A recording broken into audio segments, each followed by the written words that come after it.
Hello everyone, welcome to deep success education. हमारे previous lecture में friends वो video stop हो गया था, उससे ही हम आज आगे कंटिन्यू करेंगे। हमारा 8 से 10 क्वेश्चन जो है वो रह गया था। ठीक है, तो हमारा आज का पहला प्रश्न है, यहीं पे हमारा वीडियो स्टॉप हुआ था। इस लेक्चर का पहला प्रश्न देखते हैं। मानक प्रस्तुतिकरण हेतु ALA नियमों का प्रथम संस्करण डैश वर्ष में प्रकाशित किया गया। ऑप्शन दिया है 1883, 1881, 1880 या फिर 1884। हमारा करेक्ट आंसर हो जाएगा 1881 में।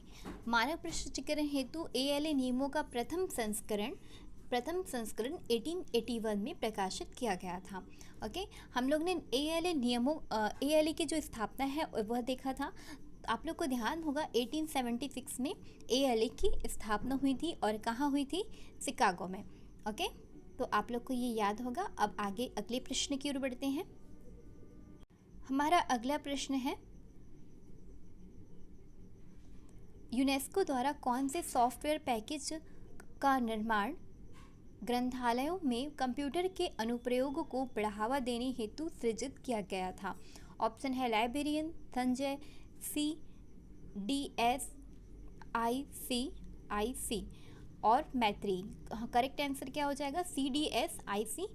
यूनेस्को द्वारा CDS-IC सॉफ्टवेयर पैकेज का निर्माण ग्रंथालय में कंप्यूटर के अनुप्रयोग को बढ़ावा देने हेतु सृजित किया गया था। अगला प्रश्न देखते हैं। यूनेस्को द्वारा उपयोगकर्ता शिक्षा कार्यक्रम बनाने के लिए किसके द्वारा प्रयास किए गए हैं? ऑप्शन है यूनिसिस्ट, यूनिसेट, निसाट, इनिस या फिर एग्रिस। करेक्ट आंसर है यूनिसिस्ट। अगला प्रश्न है, पब्लिक लाइब्रेरी मैनिफेस्टो द्वारा विकसित किया गया था। ऑप्शन दिया है Delhi public library, UNESCO, ALA, IFLA। Correct answer हो जाएगा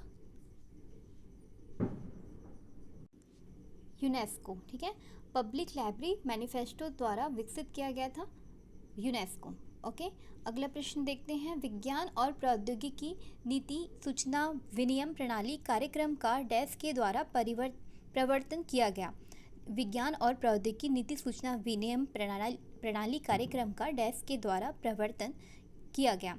ऑप्शन है यूनिडो, ILA, यूनेस्को या फिर TAEA। हमारा राइट आंसर है यूनेस्को। ओके, विज्ञान और प्रौद्योगिकी नीति सूचना विनिमय प्रणाली कार्यक्रम का यूनेस्को के द्वारा प्रवर्तन किया गया था। अगला प्रश्न है, information power building partner of learning का प्रकाशक कौन है? ऑप्शन है AASL, AECT, ALA या फिर ILA। तो हमारा राइट आंसर हो जाएगा ALA। Information power building partner for learning का प्रकाशक है ALA। अगला प्रश्न दिया है, ग्रंथालय प्रौद्योगिकी परियोजना प्रतिवेदनों को कौन प्रकाशित करता है? ऑप्शन है ILA, ALA, CILIP या फिर SLA। करेक्ट आंसर है हमारा ALA। ALA जो है वो ग्रंथालय प्रौद्योगिकी परियोजना प्रतिवेदनों को प्रकाशित करता है। इसका हमने पहले भी क्वेश्चन किया था। इससे LTP के नाम से जाना जाता है। जो LTP का फुल फॉर्म होता है वो लाइब्रेरी टेक्नोलॉजी प्रोजेक्ट। तो हिंदी मीडियम वाले ये दोनों नाम याद रखिएगा। अगर इसे हिंदी में नहीं देता है तो इसे इंग्लिश में इस तरह से देगा, लाइब्रेरी टेक्नोलॉजी प्रोजेक्ट प्रतिवेदनों का कौन प्रकाशित करता है। ठीक है, ये क्या है? ALA का जर्नल है। ध्यान रखिएगा, ये ALA का एक जर्नल होता है, ग्रंथालय प्रौद्योगिकी परियोजना या फिर लाइब्रेरी टेक्नोलॉजी प्रोजेक्ट। अब आगे प्रश्न देखते हैं। PLA किसका अनुभाग है? PLA किसका अनुभाग होता है?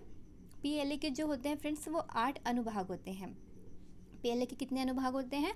8 अनुभाग होते हैं। ALA के 8 अनुभाग होते हैं, जिसमें PLA इसका एक अनुभाग होता है। ठीक है, तो करेक्ट आंसर हमारा हो जाएगा ALA। PLA किसका अनुभाग है? ALA का। और ALA के टोटल 8 अनुभाग होते हैं। ओके, और ये पूछ सकता है कि PLA का मुख्यालय कहाँ है? ये भी प्रश्न बना हुआ है, तो ध्यान रखिएगा पीएलए का मुख्यालय कहाँ है? शिकागो में। तो दोनों का मुख्यालय है शिकागो में, पीएलए और एएलए का मुख्यालय शिकागो में है। एएलए का 8 अनुभाग होता है जिसमें पीएलए एक अनुभाग है। ओके, और इसका गठन कब हुआ था पीएलए का? तो ये भी पूछा जा सकता है। 1944, ध्यान रखिएगा इसका गठन 1944 में हुआ था। ओके फ्रेंड्स, तो हमारे इतने ही क्वेश्चन शेष रह गए थे जिसे आज हमने कंप्लीट कर लिया है।